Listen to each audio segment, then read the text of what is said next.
News చూస్తున్నాం. వైసీపీకి మరో బిగ్ షాక్ తగిలింది. మరో ఇద్దరు ఎమ్మెల్సీలు తమ పదవులకు రాజీనామా చేశారు. కర్రి పద్మశ్రీ, బల్లి కళ్యాణ్ చక్రవర్తి రిజైన్ చేస్తున్నట్లు ప్రకటించారు. కాసేపట్లో మండలి చైర్మన్ కు రాజీనామా లేఖను అందజేయనున్నారు. ఎమ్మెల్యే కోటాలో బల్లి కళ్యాణ చక్రవర్తి ఎమ్మెల్సీ అయ్యారు.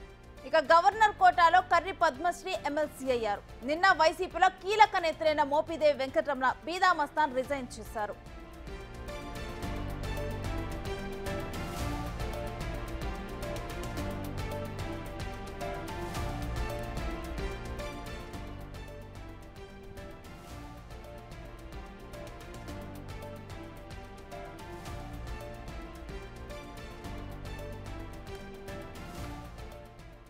వైసీపీకి మరో బిగ్ షాక్ తగిలింది. మరో ఇద్దరు ఎమ్మెల్సీలు తమ పదవులకు రాజీనామా చేశారు. కర్రి పద్మశ్రీ, బల్లి కళ్యాణ్ చక్రవర్తి వీరిద్దరూ కూడా రిజైన్ చేస్తున్నట్లు ప్రకటించారు. కాసేపట్లో మండలి చైర్మన్ కు వీరిరువురు రాజీనామా లేఖలను అందజేయనున్నారు. ఎమ్మెల్యే కోటాలో బల్లి కళ్యాణ చక్రవర్తి ఎమ్మెల్సీ అయ్యారు. గవర్నర్ కోటాలో కర్రి పద్మశ్రీ ఎమ్మెల్సీ అయ్యారు. నిన్న వైసీపీలో కీలక నేతలైన మోపిదేవి వెంకటరమణ, బీదా మస్తాను రిజైన్ చేశారు.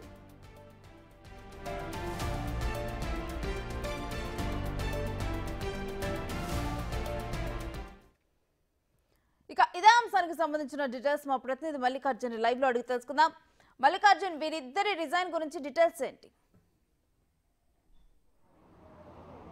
రేణుశ్రీ, వైసీపీకి షాకుల మీద షాకులు అయితే తగులుతున్నాయని కూడా చెప్పుకోవచ్చు. 2024 ఎన్నికలలో ఓటమి తర్వాత కూడా ఒక్కొక్క నేత వైసీపీని వీడి పక్క పార్టీల వైపు చూస్తున్న పరిస్థితి కూడా కనిపిస్తాం. నిన్న తాజాగా ఎంపీలు రాజీనామా చేయగా నేడు ఎమ్మెల్సీలు కూడా రాజీనామా చేయడం కొంచెం ఆ పార్టీకి దెబ్బ అని కూడా చెప్పుకోవచ్చు. ఈ ఇద్దరు కూడా ఒకళ్ళు ఎమ్మెల్యే కోటాలో ఎన్నికైతే మరొకళ్ళు గవర్నర్ కోటాలో కూడా ఎన్నికవడం జరిగింది. దానికి సంబంధించి కర్రి పద్మశ్రీ అను బల్లి కళ్యాణ చక్రవర్తి ఇద్దరు కూడా రాజీనామా చేయటం, ఇటు పార్టీకి రాజీనామాతో పాటు అటు ఎమ్మెల్సీ పదవులకు కూడా రాజీనామా అయితే చేయబోతా ఉన్నారు. దానికి సంబంధించి మండలి చైర్మన్ కూడా రాజీనామా పత్రాలను కూడా పంపించబోతారు. స్వయంగా అక్కడికి వెళ్ళి ఆ పత్రాలని స్వయంగా మండలి చైర్మన్ కూడా అందించే అవకాశం కనిపిస్తూ ఉంది. మండలి చైర్మన్ కనుక అక్కడ అందుబాటులో లేని పక్షంలో అక్కడున్న సెక్రటరీ ఎవరైతే మండలకు సంబంధించి సెక్రటరీ ఎవరైతే వ్యవహరిస్తూ ఉన్నారో ఆయనకి ఈ రిజైన్ లెటర్స్ అందించే అవకాశం కూడా కనిపిస్తూ ఉంది. అందుకున్న తర్వాత వెంటనే ఈ రాజీనామాలు కూడా ఆమోదం పొందే అవకాశం అయితే కనిపిస్తూ ఉంది. ప్రస్తుతం వారిద్దరూ కూడా రిజైన్ చేసిన తర్వాత ఏ పార్టీకి వెళ్తారనేది కొంత సస్పెన్స్ అయితే కొనసాగుతున్న పరిస్థితి కూడా కనిపిస్తూ ఉంది. వైసీపీ నుంచి ఎక్కువ మంది, ఎందుకంటే జగన్కు సంబంధించి ఎక్కువగా సన్నిహితులే జగన్ నుంచి విడిపోతున్న పరిస్థితి కూడా కనిపిస్తూ ఉంది. ఎక్కువగా ఎంపీలు, ఎమ్మెల్సీలు స్థానాలు ఎక్కువ గురించి కూడా రిజైన్ చేయటం, అటు నుంచి టీడీపీకి కానీ లేకపోతే బీజేపీకి కానీ ఎక్కువ మంది వెళ్ళే అవకాశం కనిపిస్తూ ఉంది. టీడీపీ నేతలు కానీ స్వయంగా ముఖ్యమంత్రి చంద్రబాబు నాయుడు కూడా ఒక క్లియర్ డైరెక్షన్ అయితే ఆ పార్టీలను వీడి వచ్చే వాళ్ళకైతే ఒక క్లియర్ డైరెక్షన్ అయితే ఇవ్వడం జరిగింది. వాళ్ళ పార్టీ సభ్యత్వ రాజీనామాతో పాటు అక్కడ ఉన్న పదవి ఏదైతే అనుభవిస్తూ ఉన్నారో ఆ పదవికి కూడా రాజీనామా చేసిన తర్వాతే వారి సంబంధించి వాళ్ళ వ్యవహార తీరు గత ప్రభుత్వంలో చూసుకుంటూ ఉంటే మనం 2019 నుంచి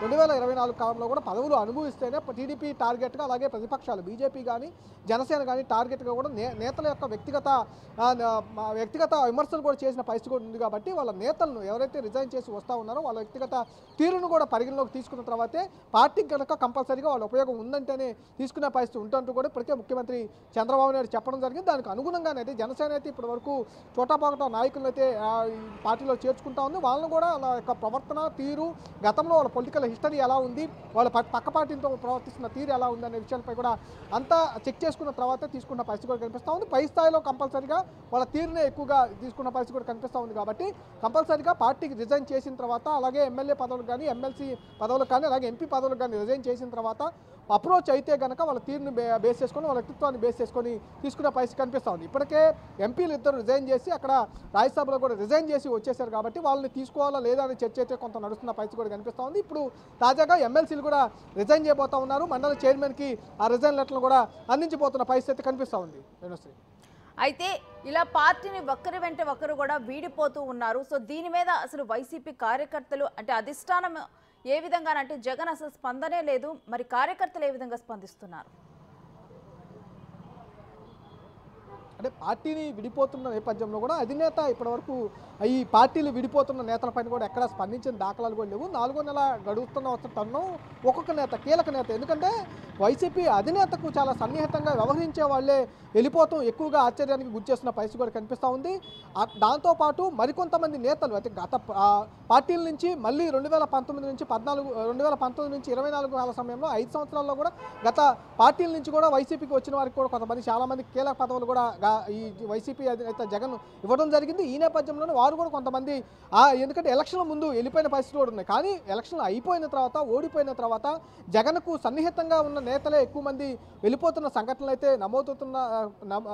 వెళ్ళిపోతున్న సంఘటనలు ఎక్కువగా జరుగుతున్న పరిస్థితి కూడా కనిపిస్తాము. దీనిపైన వైసీపీ అధినేత జగన్మోహన్ రెడ్డి అయితే స్పందించిన దాఖలాలు లేవు, కానీ కార్యకర్తలు కొంత స్పందిస్తున్న దాఖలాలు కూడా కనిపిస్తా ఉంది. కష్టకాలంలో పార్టీ ఉన్నప్పుడు ఎందుకు సన్నిహితంగా నేతలు ఎందుకు వెళ్ళిపోవాల్సి వస్తున్న పరిస్థితి అని కూడా వాళ్ళు వ్యాఖ్యలు చేస్తున్న పరిస్థితి కూడా ఉంది. కొంతమంది నేతల తీరు వల్లే వైసీపీ నేతలు వెళ్ళిపోతున్నారనే వ్యాఖ్యలు కూడా ఇక్కడ కార్యకర్తల్లో వినిపిస్తున్న పరిస్థితి కనిపిస్తూ ఉంది.